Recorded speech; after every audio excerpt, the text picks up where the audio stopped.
선생님, 3번 침상 환자 의식 돌아왔습니다. 간호사의 목소리가 들렸을 때 전 벌떡 일어났습니다. 당직실 소파에서 막 눈을 붙인 참이었는데 말이죠. 가운도 제대로 여미지 못한 채 복도를 뛰어갔습니다. 중환자실 문을 열자 그분이 눈을 뜨고 계셨습니다. 80줄로 보이는 할머니.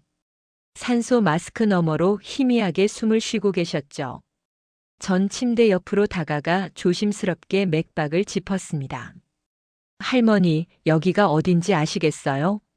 할머니는 천천히 고개를 돌려 절 봤습니다. 그 순간 가슴이 철렁했습니다. 이름표에 적힌 이름. 박금순. 그 이름을 본 순간 20해 전 겨울이 떠올랐습니다. 추운 시장 골목, 1,000원짜리 한 장, 그리고 한 그릇의 떡볶이. 제 인생을 바꾼 그날이요. 혹시 수원에서 분식집 하셨습니까? 할머니의 눈이 커졌습니다. 어떻게 알아요? 그때 전 알았습니다. 이게 우연이 아니라는 걸. 운명이라는 게 정말 있다면 아마 이런 모습일 거라고요. 전 김도윤. 30살의 내과 전문의입니다. 하지만 20해 전엔 그저 배고픈 10살짜리 꼬마였죠. 이 이야기는 그때부터 시작됩니다. 1,000원으로 시작된 20해를 이어온 기적 같은 인연 말입니다. 제 이름은 김도윤입니다. 2003년 그해 겨울, 전 10살이었습니다. 동생 하진이는 8살이었고요. 우린 수원시 팔달구의 낡은 연립주택에 살았습니다. 아버지는 제가 9살 때 교통사고로 돌아가셨고 어머니는 그 충격으로 병을 얻으셨죠. 폐렴이었습니다. 처음엔 감기인 줄 알았는데 점점 심해지더니 결국 입원까지 하셨어요. 문제는 돈이었습니다. 아버지가 남긴 건 빚뿐이었거든요. 어머니는 식당에서 설거지 일을 하셨는데 병원비를 내기엔 턱없이 부족했습니다. 그해 12월 어머니는 시립병원에 입원하셨습니다. 수술을 해야 한다고 했어요. 하지만 수술비가 없었습니다. 300만 원. 우리에겐 3천만 원이나 다름없는 돈이었죠.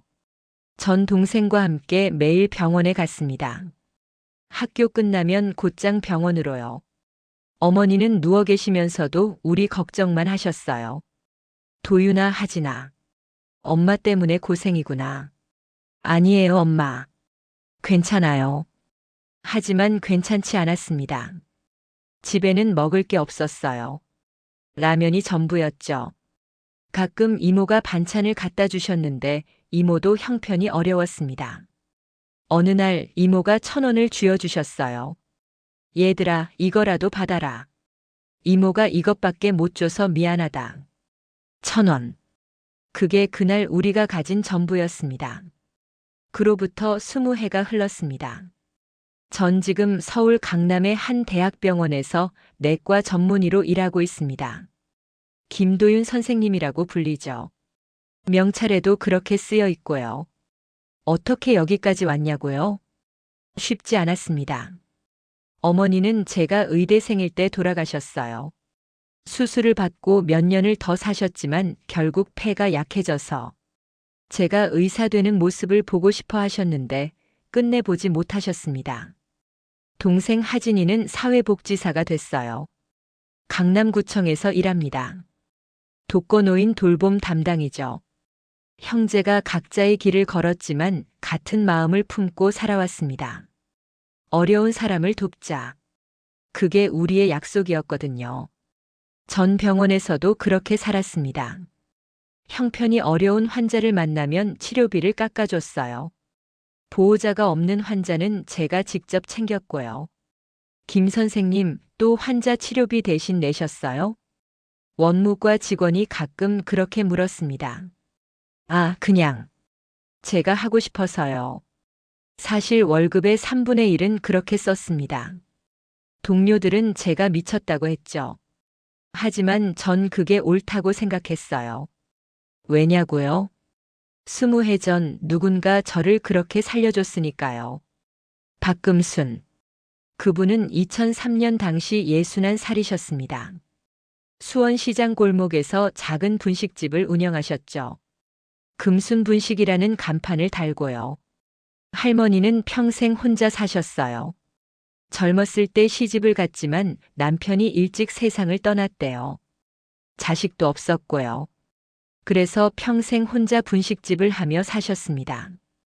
할머니의 떡볶이는 유명했어요. 시장 사람들이 다 알 정도로요. 달콤하면서도 매콤하고 떡이 쫄깃했죠. 하지만 더 유명한 건 할머니의 인심이었습니다. 배고픈 사람한테 어떻게 등을 돌려?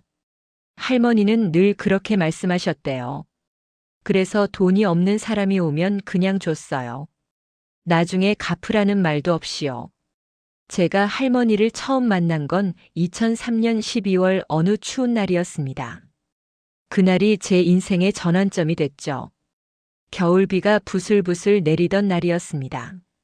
전 동생 하진이 손을 꼭 잡고 시장 골목을 걸었어요. 병원에서 돌아오는 길이었죠. 어머니는 여전히 누워 계셨고 우린 집으로 가야 했습니다. 배가 고팠어요. 아침부터 아무것도 못 먹었거든요. 점심때 학교 급식이 전부였죠. 형, 배고파. 하진이가 작은 목소리로 말했습니다. 나도. 조금만 참자. 주머니 속 1,000원짜리를 만졌어요. 이모가 준 돈이었죠. 이걸로 뭘 살 수 있을까? 빵, 김밥, 라면. 그때였습니다. 어디선가 고소한 냄새가 났어요. 형, 떡볶이 냄새. 하진이가 멈춰섰습니다. 시장 안쪽을 가리키더군요. 골목 끝에 작은 분식집이 있었어요. 주황색 간판에 금순분식이라고 쓰여 있었죠. 가게 안에서 김이 모락모락 피어올랐습니다. 전하진이 손을 잡고 그쪽으로 걸어갔어요. 유리문 너머로 안을 들여다봤습니다. 할머니 한 분이 철판 앞에서 떡볶이를 저으셨어요. 손님은 아무도 없었죠. 형, 우리 들어가도 돼? 하진이가 조심스럽게 물었습니다. 전 잠시 망설였어요. 1,000원으로 떡볶이를 얼마나 살 수 있을까? 한 젓가락? 2젓가락? 하지만 동생의 얼굴을 보니 그냥 갈 수가 없었습니다. 응, 들어가자. 문을 열었습니다. 따뜻한 공기가 얼굴을 감쌌어요. 밖보다 훨씬 따뜻했죠. 떡볶이 냄새가 진하게 났습니다. 어서 와라, 애들아. 할머니가 부드러운 목소리로 말했어요. 전 카운터로 다가갔습니다. 주머니에서 구겨진 1,000원짜리를 꺼냈죠. 손이 떨렸어요. 저기, 이모. 응? 이거요. 1,000원어치만 주세요. 할머니는 제 손을 바라봤습니다. 그리고 두 아이를 번갈아 봤어요. 젖은 머리카락, 해진 옷, 새파랗게 질린 입술. 할머니의 눈빛이 흔들렸습니다. 1,000원어치. 할머니는 천천히 돈을 받으셨어요. 그리고 국자를 드셨습니다. 그런데 말이야. 할머니는 국자로 떡볶이를 크게 떠올렸어요. 오늘은 이모가 특별 서비스 하는 날이란다. 큰 종이컵을 꺼내셨습니다. 그리고 국자로 떡볶이를 담기 시작했어요. 1번, 2번, 3번. 종이컵이 가득 찼습니다. 전 눈이 커졌어요. 이모. 이건 따뜻할 때 먹어야 해. 식으면 맛없어. 할머니는 종이컵을 제게 건넸습니다. 나무젓가락 2개도 함께요. 앉아서 먹어라. 서서 먹으면 체한다. 전 할머니를 바라봤어요. 할머니는 미소 짓고 계셨습니다. 감사합니다. 고개를 깊이 숙였어요. 하진이와 테이블에 앉았습니다. 떡볶이를 나눠 먹었죠. 한 입 먹었을 때 눈물이 났어요. 맛있어서가 아니었어요. 따뜻해서였습니다. 누군가의 온기가 우리의 추위를 녹여주고 있었거든요. 떡볶이를 다 먹었을 때 전자리에서 일어났습니다. 카운터로 가서 할머니께 말했어요. 이모, 저희 나중에 꼭 돈 갚으러 올게요. 진지한 목소리였습니다. 지금은 엄마가 아파서 돈이 없어요. 근데 나중에 꼭 갚을게요. 약속할게요. 할머니는 절 가만히 바라보셨어요. 그리고 천천히 고개를 저으셨습니다. 얘야. 할머니는 허리를 숙여 제 눈높이에 맞추셨어요. 세상에는 갚지 않아도 되는 은혜도 있는 법이란다. 네. 그냥 받아라. 그리고 나중에 내가 힘들어하는 누군가를 봤을 때 그때 베풀어주면 돼. 할머니의 목소리는 부드러웠습니다. 전 입술을 깨물었어요. 뭔가 목이 메었거든요. 눈시울이 뜨거워졌죠. 고맙습니다. 정말 고맙습니다. 울먹이며 말했습니다. 하진이도 눈물을 글썽였어요. 할머니, 저희 또 와도 돼요? 그럼. 언제든 오너라. 할머니는 우리 머리를 쓰다듬으셨습니다. 그날 밤 전 이불 속에 누워 생각했어요. 나중에 꼭 갚으러 가야지. 할머니는 갚지 않아도 된다고 하셨지만 전 갚고 싶었어요. 언젠가 꼭요. 그리고 또 하나 다짐했습니다. 나도 나중에 누군가를 도와줄 수 있는 사람이 되어야지. 할머니처럼요. 그 후로 전 자주 가게에 갔어요. 돈이 생기면 떡볶이를 사 먹었죠. 1,000원, 2,000원. 가끔은 500원짜리 동전들을 모아서요. 할머니는 늘 반갑게 맞아주셨어요. 도윤이 왔구나. 오늘은 하진이는 학교 숙제한대요. 그래. 이거 가져가서 같이 먹어라. 할머니는 늘 더 주셨습니다. 돈보다 많이요. 어느 날 전 할머니께 물었어요. 이모, 왜 그렇게 잘해주세요? 할머니는 철판을 닦으며 대답하셨습니다. 할머니도 옛날에 어려웠단다. 배고플 때 누군가 밥 한 끼 사줬을 때 그게 얼마나 고마운지 아니? 그 마음을 잊지 않으려고 이러는 거야. 전 고개를 끄덕였어요. 그리고 마음속 깊이 새겼습니다. 이 마음을 절대 잊지 말자. 2004년 3월 어머니는 수술을 받으셨습니다. 교회에서 후원금을 모아줘서요. 수술은 성공적이었어요. 어머니는 천천히 회복하셨죠. 도윤아, 우리가 살았구나. 어머니는 눈물을 흘리셨어요. 전 그때 처음으로 안도의 숨을 쉬었습니다. 하지만 알았어요. 이게 끝이 아니라는 걸. 앞으로도 힘든 날이 많을 거라는 걸. 그래서 더 단단해져야 했습니다. 세월은 빠르게 흘렀습니다. 전 중학생이 되고 고등학생이 됐어요. 공부를 열심히 했죠. 꿈이 생겼거든요. 의사가 되고 싶었습니다. 왜 의사가 되고 싶니? 선생님이 물으셨을 때 전 이렇게 대답했어요. 사람을 살리고 싶어요. 아픈 사람을 돕고 싶어요. 좋은 꿈이구나. 하지만 쉽지 않았습니다. 돈도 문제였고 성적도 문제였어요. 전 새벽부터 밤까지 공부했습니다. 도서관에서 살다시피 했죠. 하진이는 가끔 도시락을 싸다 줬어요. 형, 힘내. 고마워. 고등학교 3학년 때 전 할머니 가게에 갔습니다. 할머니, 저 의대 가고 싶어요. 그래? 의사 되고 싶구나. 네. 할머니처럼 사람들을 도와주고 싶어요. 할머니는 제 머리를 쓰다듬으셨어요. 착한 애. 꼭 그렇게 되렴.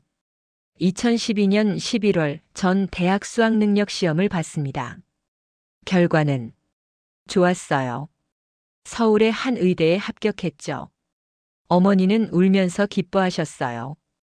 도윤아, 내가 자랑스럽다. 전 그날 할머니 가게로 달려갔습니다. 할머니, 저 의대 붙었어요. 할머니는 손을 들어 절 껴안으셨어요. 잘했다, 도윤아. 정말 잘했어. 할머니의 눈에도 눈물이 고였습니다. 의대 생활은 힘들었습니다. 공부량이 어마어마했어요. 해부학, 생리학, 양리학. 외울 게 산더미였죠. 게다가 병원 실습도 있었어요. 밤샘이 일상이었습니다. 하지만 전 포기하지 않았어요. 사람을 살리고 싶다. 그 마음 하나로 버텼습니다. 2016년 어머니가 다시 쓰러지셨어요. 폐렴이 재발했습니다. 수술 후유증이었죠. 전 병원과 학교를 오가며 어머니를 돌봤어요. 하진이도 함께요. 도윤아, 미안하다. 엄마 괜찮아요. 제가 의사 될 때까지만 버텨주세요. 어머니는 고개를 끄덕이셨어요. 하지만 2017년 봄 어머니는 세상을 떠나셨습니다. 제가 의사 되는 모습을 보지 못하고요. 장례식장에서 전 하진이와 둘이 울었습니다. 형, 엄마가, 응, 알아. 할머니도 오셨어요. 연세가 많아 거동이 불편하셨지만 지팡이를 짚고 오셨죠. 도윤아, 하진아. 엄마는 너희가 자랑스러우셨을 거야. 할머니의 위로가 작은 힘이 됐습니다. 2019년 전 의대를 졸업했습니다. 전문의 과정을 시작했어요. 내과를 선택했죠. 왜 내과냐고요? 내과는 사람을 가장 많이 만나는 과거든요. 그게 좋았어요. 동기가 물었을 때 전 그렇게 대답했습니다. 레지던트 시절은 더 힘들었어요. 주 100시간 근무가 기본이었죠. 잠도 제대로 못 잤어요. 하지만 그 과정에서 많은 걸 배웠습니다. 환자를 대하는 법, 생명의 소중함, 그리고 겸손함. 2022년 전 전문의 자격을 땄습니다. 그리고 서울 강남의 한 대학병원에 취직했어요. 드디어 의사가 된 거죠. 의사가 되고 나서 전 제 방식대로 일했습니다. 환자를 많이 보는 것보다 한 명 한 명 제대로 보는 게 중요하다고 생각했어요. 김 선생님, 진료 시간이 너무 길어요. 과장님이 지적하셨죠. 죄송합니다. 환자 이야기를 다 들어주려다 보니. 그럴 순 있는데 병원도 운영이 있잖아요. 알았습니다. 하지만 방식을 바꾸진 않았어요. 그리고 형편이 어려운 환자를 만나면 치료비를 깎아줬습니다. 선생님, 이거 받으세요. 환자가 봉투를 내밀 때가 있었어요. 아니에요. 그냥 드릴게요. 근데 괜찮습니다. 건강하게 사세요. 동료 의사들은 이해 못했죠. 도윤아, 넌 왜 그래? 돈 벌려고 의사한 거 아니야? 전 사람 살리려고 의사했어요. 그렇게 대답하면 다들 웃었어요. 순진하다고요. 하지만 전 신경 안 썼습니다. 제 방식이 옳다고 믿었으니까요. 그러던 어느 날, 2023년 11월 3일 새벽, 전 당직을 서고 있었어요. 당직실 소파에서 잠깐 눈을 붙였죠. 그때 휴대폰이 울렸습니다. 김 선생님, 응급 환자 들어왔습니다. 알겠습니다. 지금 내려가겠습니다. 응급실로 달려갔어요. 그리고 3번 침상의 환자 차트를 받았습니다. 이름 박금순. 나이 81세. 증상 의식 불명, 호흡 곤란. 그 이름을 본 순간 전 얼어붙었습니다. 설마 그 할머니? 침대에 누운 환자를 봤어요. 80줄의 노인. 하얀 머리, 주름진 얼굴. 기억이 떠올랐습니다. 20해 전 떡볶이를 주셨던 그 할머니. 맞아. 이분이. 손이 떨렸습니다. 선생님, 환자 상태가 위독합니다. 간호사의 목소리가 들렸어요.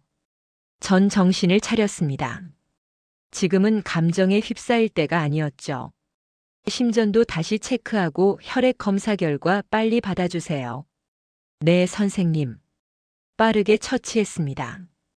산소 마스크를 씌우고 수액을 연결했어요. 심장 박동을 안정시키는 약을 투여했죠. 시간이 촘촘히 흘렀습니다. 30분 1시간. 환자의 상태가 조금씩 안정됐어요. 호흡이 돌아왔고 맥박도 규칙적으로 뛰었죠. 일단 고비는 넘겼습니다. 중환자실로 옮겨주세요. 네, 선생님. 할머니를 중환자실로 이송했습니다. 그리고 복도에 혼자 섰어요. 벽에 등을 기댔죠. 다리에 힘이 풀렸어요. 할머니, 20해 만이었습니다. 그동안 할머니를 찾지 못했어요. 수원시장의 그 가게는 몇 년 전에 문을 닫았거든요. 할머니가 어디로 가셨는지 몰랐죠. 찾고 싶었습니다. 감사 인사를 드리고 싶었어요. 그런데 지금 할머니가 여기 있었습니다. 제 병원에 제 손 안에. 이게 운명인가? 가슴이 먹먹했습니다. 사흘 동안 할머니는 의식이 없었습니다. 전 밤낮으로 할머니를 돌봤어요. 다른 환자들도 봐야 했지만 할머니에게 더 많은 시간을 쏟았죠. 선생님, 너무 무리하시는 거 아니에요? 간호사들이 걱정했어요. 괜찮습니다. 짧게 대답했죠. 중환자실에 들어가 할머니 손을 잡았습니다. 할머니, 저예요. 도윤이에요. 기억하세요? 대답은 없었어요. 모니터만 삐삐 소리를 냈죠. 제발, 깨어나세요. 매일 그렇게 말했습니다. 나흘째 밤 새벽 3시. 당직실에서 잠깐 눈을 붙이고 있었는데 휴대폰이 울렸어요. 선생님, 박금순 환자 의식이 돌아왔습니다. 벌떡 일어났습니다. 복도를 뛰어갔어요. 중환자실로 달려들어갔죠. 할머니가 눈을 뜨고 있었습니다.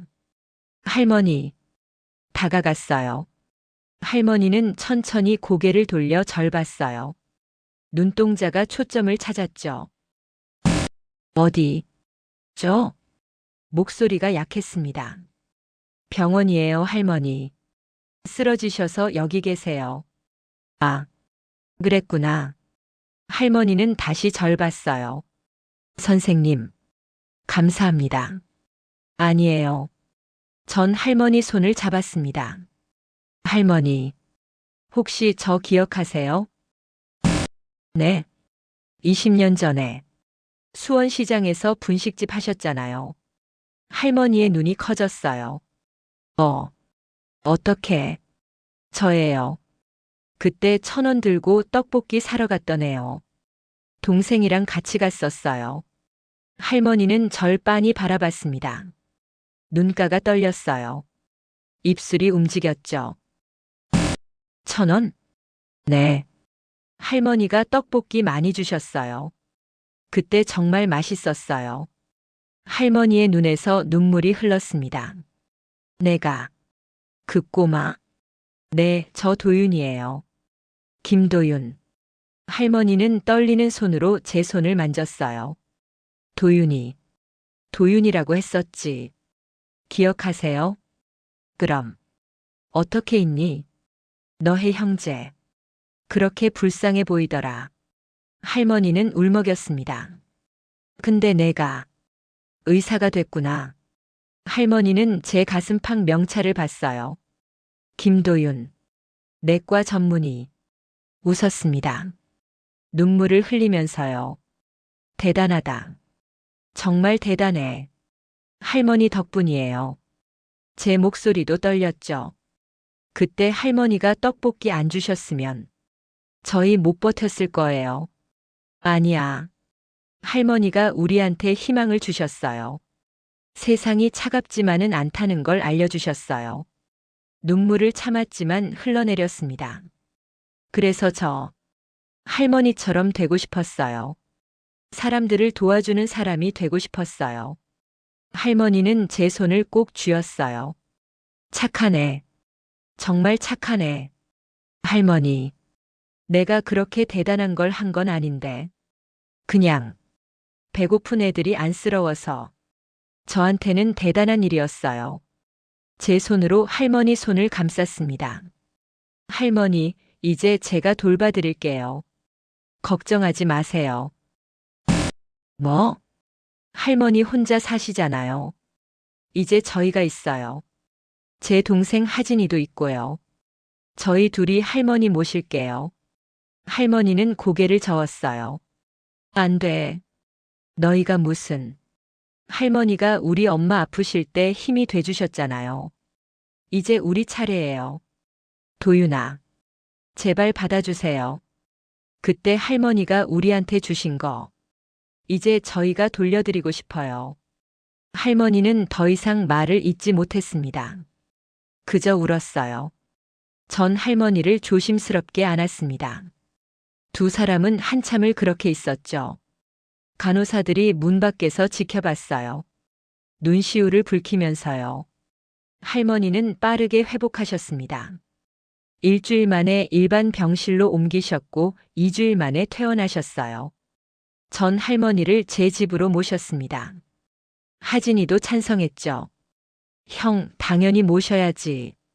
할머니는 우리 은인이잖아. 그치? 근데 형, 집이 좁은데 괜찮을까? 내 방 쓰시게 하고 난 거실에서 잘게. 아니야, 내가 거실에서 잘게. 형제가 양보하다가 결국 방 하나를 더 얻었어요. 할머니 전용 방이었죠. 2023년 12월 첫눈이 내렸습니다. 할머니는 창가에 앉아 눈을 바라봤어요. 도윤아, 눈이 온다. 네, 할머니. 올해 첫눈이에요. 예쁘구나. 할머니는 따뜻한 차를 마시며 미소 지었습니다. 건강도 많이 돌아오셨어요. 얼굴에 혈색이 돌았죠. 저녁 때 세 사람이 식탁에 둘러앉았습니다. 전 미역국을 끓였어요. 하진이는 반찬을 차렸고요. 할머니 드세요. 고맙다 얘들아. 함께 밥을 먹었습니다. 마치 가족 같았어요. 아니, 가족이었습니다. 어느 날 전 할머니께 말했어요. 할머니, 내일 제가 할머니 모시고 갈 곳이 있어요. 어디? 가시면 아실 거예요. 다음 날 수원으로 향했습니다. 그 옛날 시장 골목으로요. 차에서 내려 골목길을 걸었어요. 20년 전과는 많이 달랐죠. 건물도 바뀌고 가게들도 달라졌어요. 하지만 그 자리는 그대로 있었습니다. 골목 끝자락 예전 금순 분식이 있던 자리. 지금은 빈 건물이었어요. 할머니는 그 건물을 바라봤습니다. 여기, 내 가게가 있던 곳이구나. 네. 전 주머니에서 열쇠를 꺼냈어요. 이게 뭐니? 할머니, 들어가 보세요. 문을 열었습니다. 안으로 들어갔어요. 할머니는 눈을 크게 떴습니다. 가게 안이 깨끗하게 정리되어 있었거든요. 새 철판이 놓여 있었고 테이블도 의자도 새 것이었죠. 그리고 벽에 걸린 간판. 금순 분식 1,000원의 따뜻함이 세상을 바꿉니다. 할머니는 말을 잃었어요. 이게 무슨... 제가 이 건물 샀어요. 그리고 다시 가게를 만들었어요. 할머니의 이름으로요. 조용히 말했습니다. 할머니는 절 바라봤어요. 눈물이 주르륵 흘렀죠. 도윤아. 할머니가 20년 전에 해주셨던 것처럼 이제 이 가게에서 또 누군가에게 따뜻함을 나눠주세요. 제 목소리도 떨렸어요. 배고픈 사람이 오면 먹이고 힘든 사람이 오면 위로해주세요. 할머니가 제일 잘하시는 일이잖아요. 할머니는 두 손으로 얼굴을 가렸습니다. 그리고 울었어요. 전 할머니를 꼭 안았습니다. 두 사람은 한참을 그렇게 있었죠. 겨울 햇살이 창문으로 들어왔습니다. 따뜻했어요. 한 달 뒤 금순 분식은 다시 문을 열었습니다. 할머니는 다시 앞치마를 두르고 철판 앞에 섰어요. 전 하진이와 함께 도왔죠. 주말마다 와서 함께 가게를 운영했습니다. 첫날부터 손님이 많았어요. 여기 예전에도 있었던 곳 아니에요? 맞아요. 다시 열었어요. 와, 반갑네요. 사람들은 떡볶이를 먹으며 웃었습니다. 할머니도 웃었어요. 그리고 가끔 돈이 없는 손님이 오면 할머니는 그냥 줬습니다. 오늘은 서비스야. 정말요? 감사합니다. 전 그런 할머니를 보며 미소 지었어요. 여전하시네, 할머니. 어느 토요일 오후, 한 아이가 가게로 들어왔습니다. 10살쯤 되어 보이는 여자아이였어요. 낡은 옷을 입고 주머니에서 동전을 꺼냈죠. 저기, 떡볶이 1,000원어치만 주세요. 할머니는 아이를 봤습니다. 그리고 웃었어요. 1,000원어치? 그럼 오늘은 특별 서비스구나. 할머니는 떡볶이를 듬뿍 담았습니다. 아이는 눈을 반짝였어요.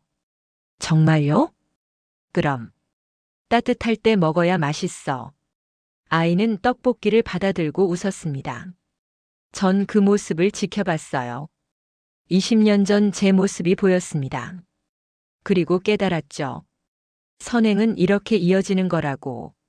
한 사람의 따뜻함이 다른 사람에게 전해지고 그 사람이 또 다른 이에게 전하는 것.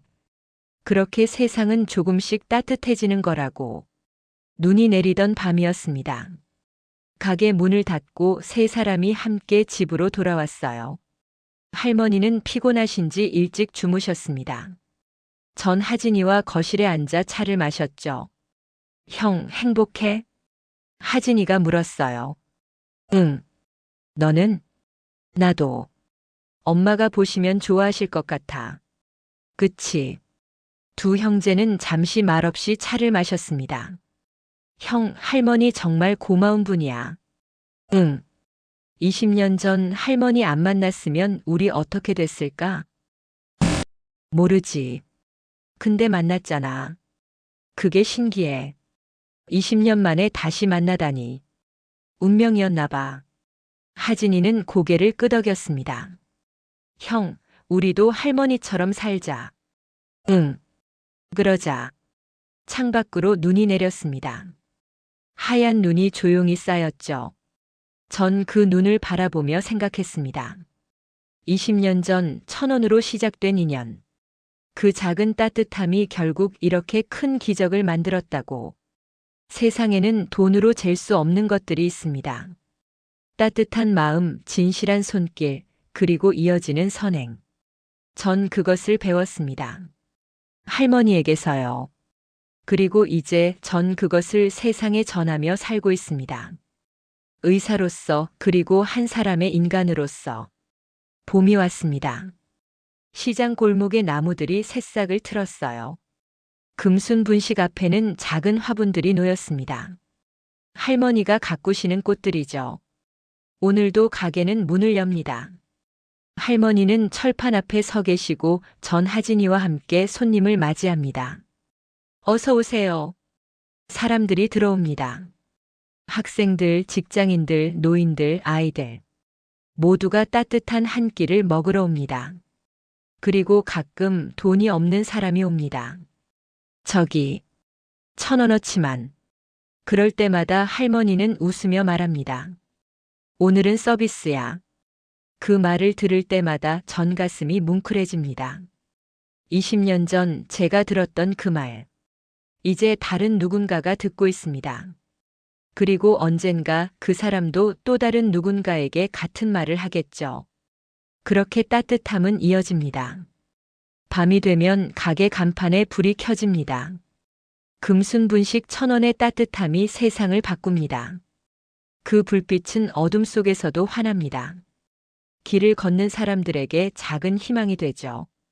전 그 불빛을 보며 생각합니다. 이게 바로 할머니가 주신 선물이구나. 돈으로 잴 수 없는 하지만 세상에서 가장 값진 선물.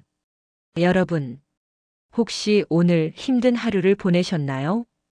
혹시 지금 외롭고 추운 시간을 보내고 계신가요? 그렇다면 기억하세요. 세상 어딘가에는 여러분에게 따뜻함을 주고 싶어 하는 사람이 있다는 것을. 그리고 여러분도 누군가에게 그런 사람이 될 수 있다는 것을. 1,000원짜리 한 장으로도 한마디 말로도 작은 미소로도 우리는 누군가의 인생을 바꿀 수 있습니다. 그러니 오늘 작은 선행을 실천해 보세요. 배고픈 사람에게 밥 한 끼를, 외로운 사람에게 따뜻한 말 한마디를, 지친 사람에게 진심 어린 미소를. 그것이 세상을 바꾸는 시작입니다. 전 오늘도 병원에 갑니다. 환자들을 만나러요. 그리고 주말에는 할머니 가게로 갑니다. 떡볶이를 만들러요. 이게 제 인생입니다. 평범하지만 의미 있는 인생. 할머니가 가르쳐 주신 대로 사는 인생. 그리고 저는 행복합니다. 옛말에 이런 말이 있습니다. 물 한 방울이 바위를 뚫는다.